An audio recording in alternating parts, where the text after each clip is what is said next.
Hi, everyone. I'm David Austin, and I'd like to introduce my guest. I'd like him to introduce himself today. This is the first time we've spoken to a landlord-side broker. So go ahead and give your introduction. Yeah, well, appreciate you having me on. I'm John Dickenson, managing principal with Holt Lunsford Commercial. Oversee our office leasing team in Dallas. Holt Lunsford as a firm, been around for about almost 35 years. We lease and manage about 100 million square feet, Texas only, between office and industrial, and our main focus is third-party office and industrial leasing and property management, and help serve our third-party clients across Texas and Dallas, Fort Worth, and Houston, and about to open an Austin office. Oh, cool.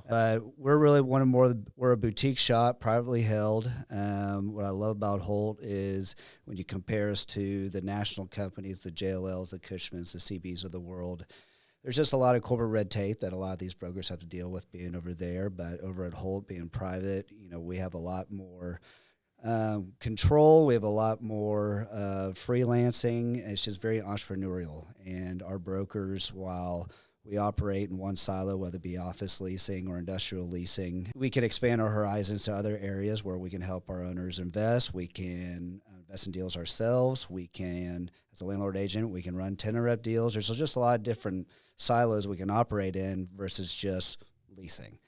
That's very interesting. It's almost like each of you are your own separate entrepreneur inside of the overarching organization, right? Correct. We can kind of build our own brand within the HLC umbrella. What do you think your brand is? How would you characterize your brand? Our brand is, we really believe in our values. We're a faith-based company. We serve our clients anywhere from a privately held high net worth individual all the way up to the institutional clients of the world. But it's the same white glove type service. We run a lean and mean shop. On the office leasing side, we have about 7 agents, all under the age of 38, so we're young and hungry. And in the leasing world, that is very important. On the office side in Dallas, we lease and manage about 10 million square feet between 7 agents, and so we like to really only dedicate about 1.5 million to 2.5 million square feet per agent, which allows us to better serve our clients. Versus being, in a bigger shop, we were leasing 8 to 10 million square feet, and you just get a little bit more stretched thin. But we like to choose, be selective with our clients we can grow with, and just have fun with, but, serve them the right way. And hopefully, by serving them the right way and having successes with the landlord and us, we can grow each other and our businesses together. It's a long-term relationship, and we like to do things the right way and grow with the right clients. What attracted you to brokerage? What made you do this as opposed to, say, capital markets or something else in real estate? Yeah. What was it about the brokerage you liked? Well, one, I think a given is, so my father's in the business. I've been surrounded by it. But I've also, and all my mentors growing up have been in the business. All the people I respect were in real estate, and I liked their lifestyles. I liked the people they were, and it's a people business. It's all about relationships, and I think you'll find in Dallas, it's good people are in this business, and the worst people get weeded out very quickly. Yes. But I'm a people person, and I love developing new relationships every day. It opens up a lot of doors and a lot of new relationships. Being on the real estate side, every deal is different. Right. And you learn I've been in the business for about 15 years, and every day I'm still learning something new. And I'm developing relationships with new people. That's really interesting, because it's something that I think technology has kind of helped a bit, but there's no substitute, and there will be no substitute for personal relationships in the brokerage industry. I just think you're absolutely right. It is so important to establish that kind of connection with a client or with a prospective client. So it's all about trust at the end of the day. It is. And I don't think people appreciate that enough, because it's like sometimes the chips are going to be down, and there's going to be something that isn't written down in the document, but you're going to have that trust, and it's going to get you through to the next stage, right? Mm-hmm. It's like it's just such a vital part of the I think the equation. You certainly are one of the good people, and I think that I hope so. And I think that's really great, like that.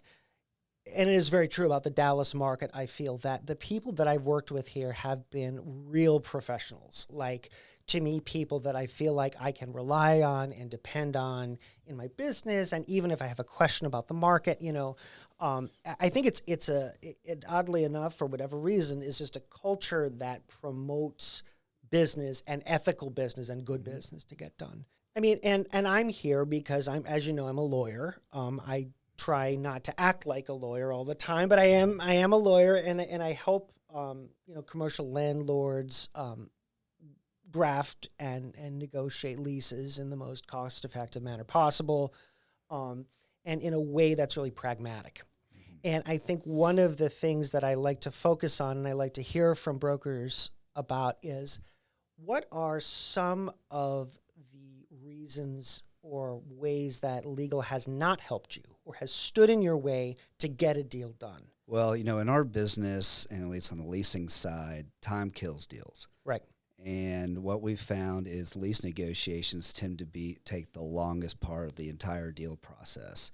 And at the end of the day, as a broker, we're not attorneys, but we want to get our landlords the best deal possible, and that's through economics. And right. The tenants broker wants to do the exact same thing. Right. And once you iron out the business items, everybody's happy. They've all agreed to the economics. But then when you work to a lease negotiation, every side wants to feel protected, and I feel like the exact same legal points get negotiated by a landlord's attorney or a tenant's attorney every single time. And the problems we're running into are when you're working a 2,500 square foot lease and you're going around multiple rounds of lease negotiations, these landlords, and whether it's a Class B building where the rates aren't as high as your Class A, and these attorney dollars go a long way, and end up after 6, 7, 8 rounds of lease negotiation, the landlord looks at the attorney bill and it's like, well, this deal is actually no more creative for the landlord, right, or accretive for the landlord, because I've sunk in all these costs up front and the tenant hasn't even moved in and paid rent.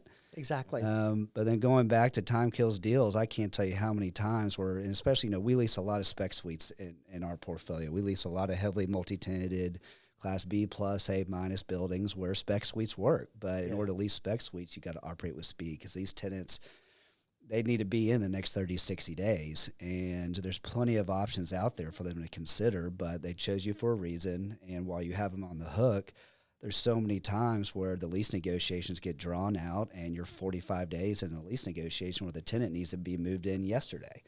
Exactly. And the lease negotiations are drawn out not because of the deal points, but because of minute problems that may exist in the lease. And whether it's the landlord side or the tenant side, they're picking at things like, I think we just talked about, eminent domain provisions, or something that, I've never seen a loan committee look at the eminent domain provisions in a lease and say, we can't finance negotiating this. Stuff that will never come to light. Right, exactly, for such a small tenant, when really, even if it is somehow marginally disfavorable to your client, landlord, or tenant, it really, at 2,500 square feet, maybe to the tenant it'll matter more, but to the landlord, really, if you have a 100,000 square feet that you have, that you're dealing with, 2,500 square feet is really not such a big deal. And I think that that's something that lawyers don't appreciate about leasing either, is, like, if you have a spec suite, tenants are going to get the wandering eye. Mm-hmm. And if you have a legal team on either side that is dragging their feet in getting this out, that tenant's going to start looking elsewhere, because you have a non-binding agreement, there's no commitment, you're not married yet. So I think that's a very, very important thing that I picked up really a couple of years after being involved in the leasing process, because that's when I started talking to brokers all the time and asking them things like, what is holding you up? What am I doing that is preventing us from getting this lease signed? And to me, from a lawyer's perspective, you think, oh, well, how could this possibly affect the deal if I'm messing around with this, like getting this one clause right? And the answer is because tenants are like looking around for other spaces, And I think the second thing that you picked up on, which is one of the biggest debates in the legal world, is the flat fee versus hourly rate. And in my opinion, humble opinion, if you have a good sense of how much time the average lease costs for a landlord, given that you'll have obstructionist tenants attorneys and really flexible tenants attorneys. Like, it will all average out. So a flat fee is always possible in drafting a lease. And I think that really helps landlords, because then the landlord is, the lawyer's incentivized to get it done. Mm-hmm. The broker's incentivized to get it done. And the landlord's happy because they're getting rent faster. And they don't need to they don't need to start their TIs months after the fact, because everyone's been messing around trying to get through, irrelevant provisions. That's really, really important. How much do you think having a commercially unreasonable lease form plays into this? Like, let's say right now, if you let's say we characterize this as a tenant's market, and I had a really landlord-centric lease that had provisions that are out of market. How much do you think that affects the back and forth, because the landlord's attorney never bothered to ask the broker, hey, is there anything in here that we need to dial back a bit to get this thing signed faster? Is there anything that we're just not going to get? So I'll address that question in a couple ways. As a leasing broker, we always want to take out all the speed bumps, the unnecessary provisions that aren't important to the landlord, aren't important to the tenant, but some landlord leases are a lot more onerous for the landlord, right, and they want to protect themselves. But when everybody's just trying to get a deal done, a lot of these provisions just aren't necessary. Right. I know plenty of landlords in towns that have a pretty onerous lease, and every broker talks. We going back to everybody has good relationships, and tenant reps are well equipped, and they know the landlords that have good leases and the ones that don't. And especially with a spec suite deal, or really any size deal, if a tenant's broker knows that they're going to have to deal with a very onerous lease and it's going to cost the tenant more legal dollars to negotiate these leases, there's plenty of other landlords in town and other better options, right, in office buildings with better leases that they can go to. And so every broker wants to press the easy button. And if there's an option next door that has the exact amount of space, the exact rental rate, they're going to go to the building that has an easier lease form. And that goes to commission agreements as well. But if they know that it's a lease they've worked with before and it's easy and they can get this thing negotiated in a week or two and it's not going to cost their tenant more dollars that were unforeseen from the get-go, it makes the whole process so much easier. It saves relationships, right, because it can get really contentious in the lease negotiations. And at the end of the day, I've seen broker relationships fall off because the leases got so onerous, and wow, the leasing rep for the landlord, he wants to get the deal done just as much as the tenant's broker, but he does have fiduciary to the landlord. But all landlords in town have worked with other landlords, especially on the third party side, and you take that into account when you're picking up a leasing assignment. If it's a lease form that is middle of the fairway, it's fair to both sides, I'd prefer to work with that landlord, just because working with landlords that have an onerous form, I'm not only going to have to broker the tenant's broker, but I'm going to have to broker my own client on what's market. And it's almost like the landlord's attorney really, while they do have a fiduciary duty to protect the landlord, they also have a fiduciary duty to give the tenant's broker a reasonable lease, mm-hmm, because they're going to lose the deal and the landlord's going to be out of money and out of legal fees and annoyed because they're not going to get the deal signed because they have some crazy lease. How working with attorneys, how receptive is an attorney if you say to the attorney, like if you were to come to me and say, David, your lease form, this, I don't know, indemnity provision is bananas. I don't know where you got this thing from, but it is out of market. How inclined is a landlord's attorney to listen to you and to modify it to make it more market? Have you found like people are pretty receptive, or no? Really, that's interesting. I mean, I feel like while I'm just a third party service provider, sure, I'm not the attorney's client. Right. It's the landlord. Right. And while yes, the landlord's attorney has a fiduciary to their client, everybody uses different forms, and of course, I feel like at the end of the day, the landlord, yes, they want to be protected, but they also want the lease process to be fair. Right. And, when they sign this lease, this tenant is signing up for a 5, 7, 10-year relationship with this landlord. Right. And if the lease is a nightmare to work through, well, now you're starting off with a new relationship with a bad taste in your mouth. Of course you are, yeah. And that's very interesting because I think if someone were to come to me and explain, David, whatever the provision is, this is just not market, and you need to fix this, I could find a way as an attorney and as hopefully someone who's been doing this for a while to adequately protect the landlord while at the same time get the lease through. Because, I mean, and there are landlords I know that have certain sticking points. Like, there's one that I work with that has hazardous materials. They don't care if the tenant's like got 10 square feet. Mm-hmm. That's just one of their things. And every landlord's different. Right, exactly. Just a non-negotiable. Or, and I never get pushback on this provision. It's standard enough, right?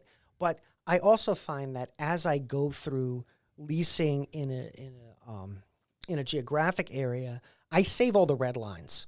And I actually have AI scan my red lines to see what provisions in my lease form for this landlord are people consistently pushing back on. Because if it's always the same provision and I always make the same concession, I just simply make the concession up front because it's not really a concession. It's not about winning. It's about, in my opinion, it's always about protecting the landlord to the extent that they want to be protected. Mm-hmm. Because sometimes, an attorney will be protecting a landlord against, the plague or, mm-hmm. the second coming or whatever it may be. And it's great and all, but it's just not, it's not really protecting them at all, right? But the lawyer doesn't want to lose. Mm-hmm. And both sides don't want to lose. Both sides. And you're not, and my point is you're not losing by making the concession. In fact, you're winning because you're getting the thing done faster. It's, I think it stems from people's need to be right. Yep. You know what I mean? It's people need to be right all the time. And that is a completely stupid way to practice law and run a business, right? What do you think is what is your best working relationship with an attorney? Like what kind of a landlord's attorney do you feel is do you feel like you can get more value from aside from just the lease in terms of like asking questions or running things by them or whatever? The attorneys I like working with the best are ones that essentially ask me, hey, what are the 3 to 5 hot buttons that we really need to address? And because especially when a tenant has an attorney that wants to prove himself, it's a new attorney-client relationship, and the attorney wants to prove himself he's adding value. And a lot of times attorneys feel like adding value is the more red lines you put in there. Right, of course. And so first round of lease red lines are always the most intensive. And there's probably a lot of, it's a lot of clarification stuff that probably didn't need to be clarified from the get-go. Right. But the attorney wants to show them, hey, I'm adding value, and you can see because I spent a lot of time on this. Right. But again, time kills deals. Of course. But if I can go to a landlord's attorney and say, look, and a lot of times the tenant's broker, when they deliver the lease saying, hey, they'll caveat and say, look, this is a new attorney they're working with. They're trying to show their value. We don't expect you to agree to all of these red lines. Right. I hate that. Because now it's like, well, we still have to deal with it. And it's a waste of time. We still have to review all this stuff. Like, I understand it, and thank you for the caveat, but at the end of the day, did they really need to do that from the get-go? They did not. And so, but when I send those red lines over to the landlord's attorney, he can say, look, obviously there's a lot of this we're not going to agree to, but what are the sticking points? What are their true hot buttons? And I will focus on those areas and trying to figure out a win-win solution that's fair for both parties. And let's just focus on those because those are deal-killing points. Right. But everything else that's just the tenant's attorney just redline it just to redline it.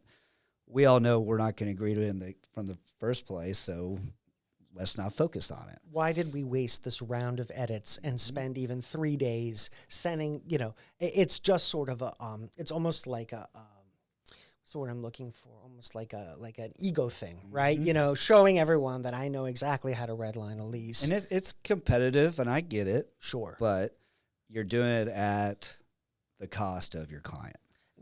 Yeah, absolutely. And all of this, and I think that one of the reactions I've seen is that landlords then say, I want the broker to draft my lease. And every time I've seen this happen, it's been a disaster. And it's not because you guys can't draft a lease. It's because, number one, you should be spending time finding deals and not cobbling a legal document together. And number two, you're not going to approach this the way that someone that has the infrastructure to draft a lease and to check a lease, right, is going to be able to put that lease together.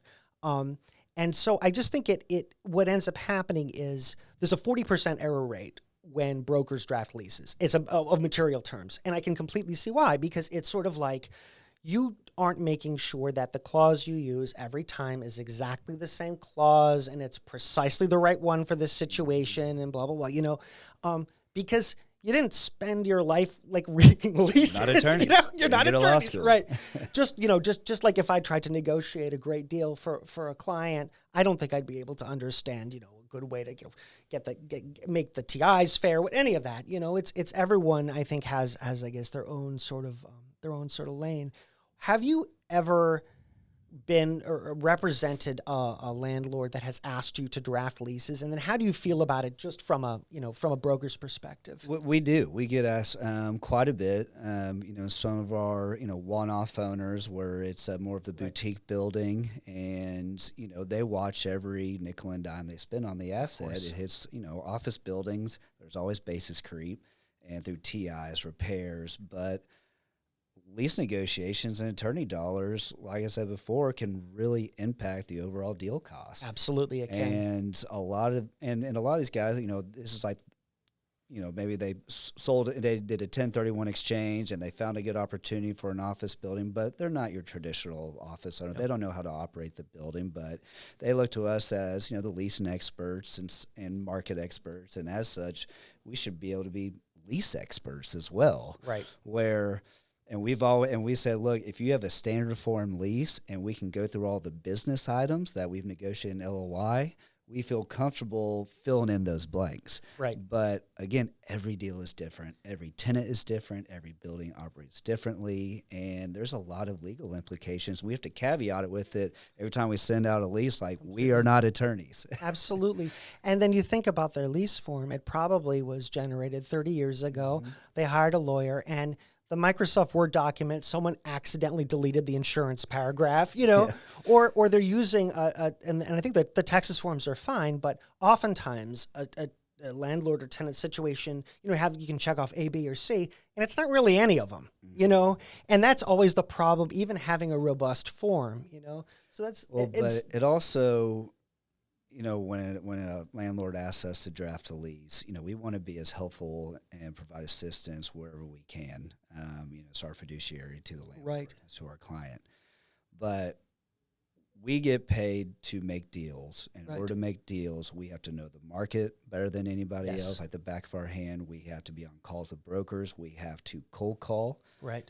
For a lot of these one-off owners, and what makes HLC so great is we actually go out and proactively market these assets. We do not wait on signed calls, because a lot of the stuff that we lease don't get signed calls. Sure. You have to go and leverage your broker relationships, leverage your time to go and physically cold call the nearby buildings, drop off flyers. And cold calling for one building could take a full day. Wow. But when that same building's landlord is asking us to draft the lease, well, do you want us to focus on this one deal and take all day drafting the lease? Right. And it's probably not going to be correct. But our best talents and why you hired us to lease your building are used towards dedicating our time to marketing the building, not working through leases. Sure. And so we deal with that a lot, but working through a standard lease form that makes it easy, in a flat fee, it makes a lot of sense. Yeah. And frees us up to, it's a fair lease and we can input what we believe to be as market and what we negotiated, but it takes a lot less time to fill that out versus drafting a lease from scratch. Sure. Absolutely. I can definitely see that. And one of the advantages too of the way that like AI is working now is I'm able to create a custom lease for a landlord in almost no time, because I have in the technology I've developed, I've got hundreds or if not thousands of leases that are in there. So I have language that's, sort of, I can dial it back. Like I've got like 10 from 1 to 10 in terms of tenant friendly, paragraph on X, Y, or Z. And that's what's instructing when I get a red line back and I want to make a concession. I'll say, okay, well, this is a credit tenant. We really should absolutely, the risk is almost zero. So, but I think that if you don't spend your time doing that and you also try and draft something from scratch, even a lawyer using like a bank of documents, of like not paper documents, but even Microsoft Word documents, doing it, Control F and finding the clause, you will never get be able to sort of, I guess, summarize or use this massive amount of knowledge that you've accumulated. And it doesn't help to use forms like commercially available forms because you haven't drafted the language, so you don't remember the context in which you use this thing.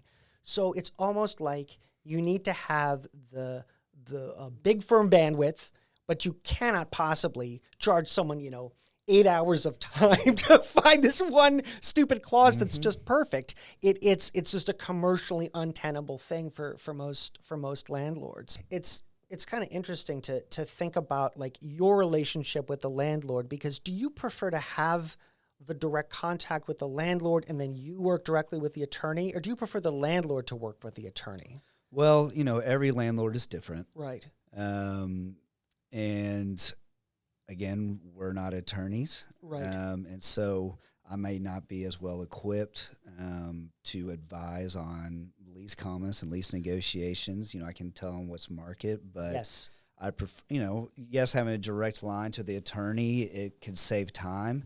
But at the end of the day, it's I don't own the building. Right. And once this deal makes, that landlord, that is their customer, that is their client, that tenant. Right. And I'm helping advising the landlord on what market rates are, Sure. what's market standard for, certain business items. Right. But a lot of times when you discuss default language, right. and there's just a lot, and especially in a post-COVID world where there's the abandonment clauses, there's right. the surrender premises, there's just a lot of default language that we have never really dealt with before.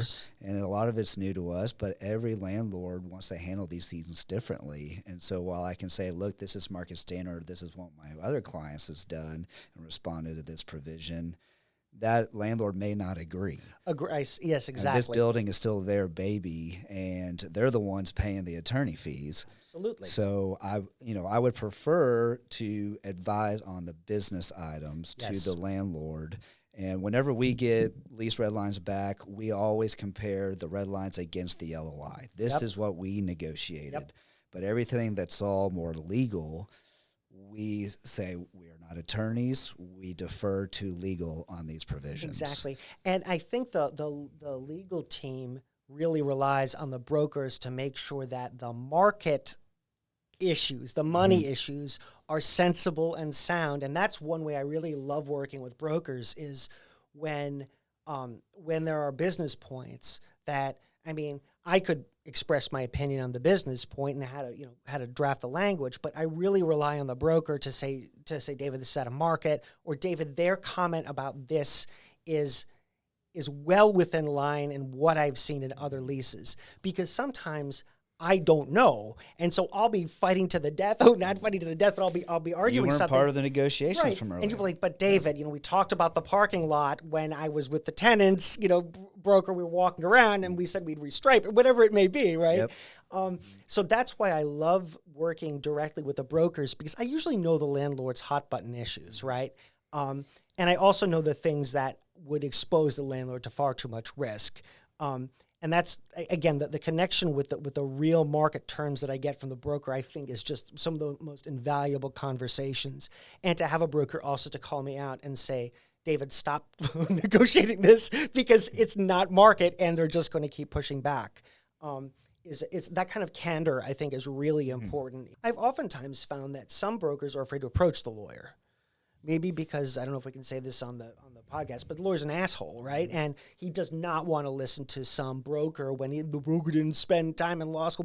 But the broker's the one that understands the reality of what's happening, right? Well, I think it comes back to ego. Yeah, it probably does. It probably does. Especially with the last 5 years, it has been a more of a tenant favored market. Sure.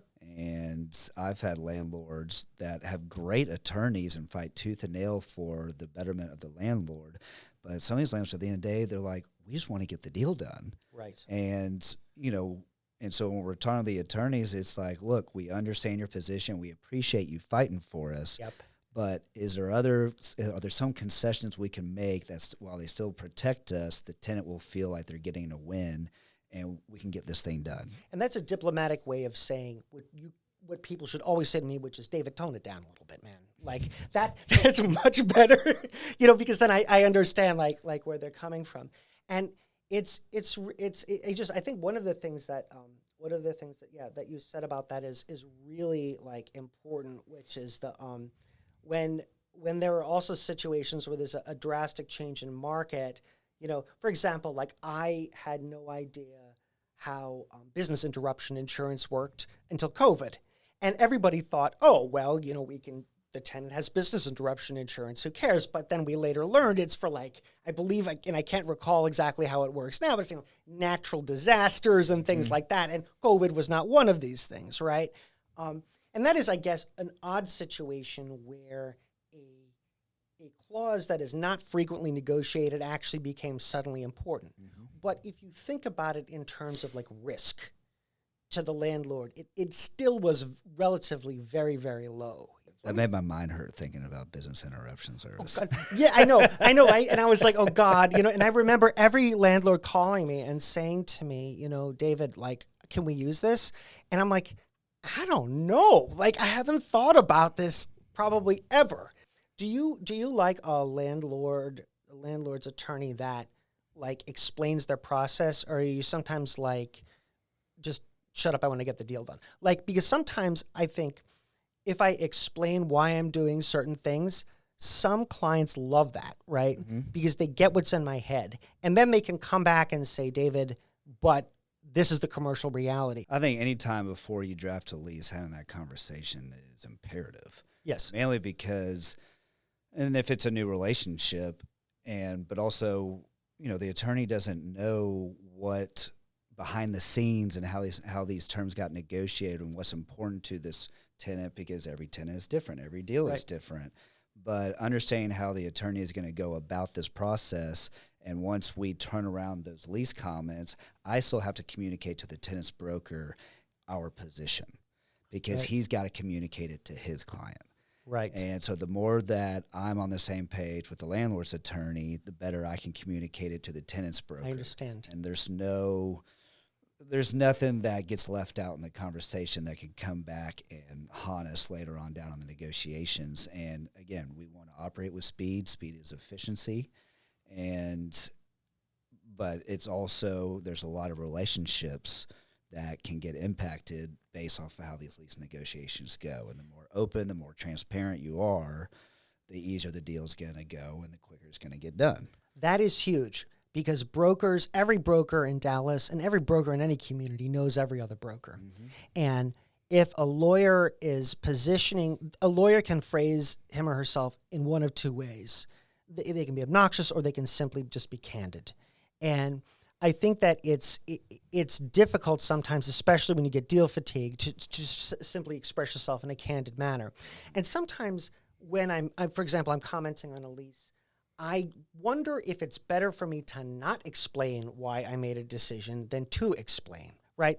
Because sometimes then you germinate, you set the seed for them to come back and fight every little thing, every little position you've made. One of the, I think, best examples of this is when you have a call with the other side. And I truly, maybe once or twice a year, I'll have a really productive call with tenants counsel. But usually it's either they don't want to spend the time reading your comments to the lease, or they want to fight you on every little thing and prove that they're right and wear you down. Mm-hmm. And obviously, the fight part is completely, unhelpful to the situation. Whereas, I know before you go into that, I know exactly what they're going to argue, and they know exactly what I'm going to argue. There's no way that we don't know what the other side is going to argue. And there's no reason to have brokers involved in that conversation, or the client.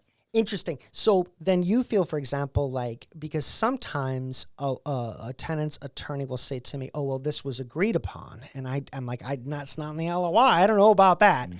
So, but that's interesting. Do you feel that the broker helps or hurts that conversation?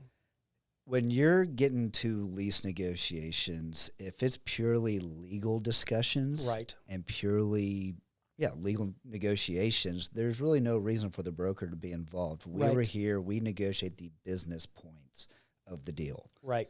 And that stuff should be black and white. Right.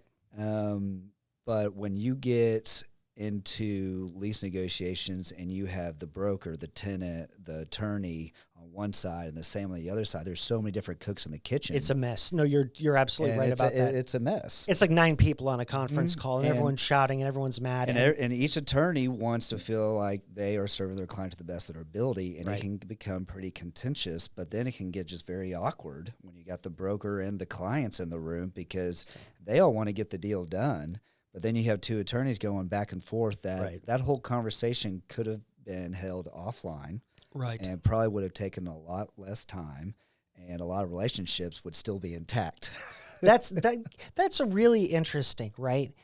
You've really opened my eyes to the relationship aspect and how the actions of legal counsel and ownership, because sometimes I've certainly had hothead landlords before who have said things in front of like tenants that I am a little concerned would be concerned about. Just open up more doors for somebody to mess up and ruin a relationship. That's right. No, and that's right. And you definitely don't want your first relationship, especially even just between landlord and tenant, to be adversarial, right? You're out of the starting gate and on the wrong foot, and nobody wants that. The landlord wants to get paid their rent, and the tenant wants to operate the business happily in this building. John, this has been a real pleasure. Good. This has been great. Good. I really appreciate your insights, and you've actually given me food for thought. I think actually when I go back to my office, I'm going to make a list of landlord responsibilities and tenant broker responsibilities because it'll help me also sift through when is it a lawyer question and when is it a broker question.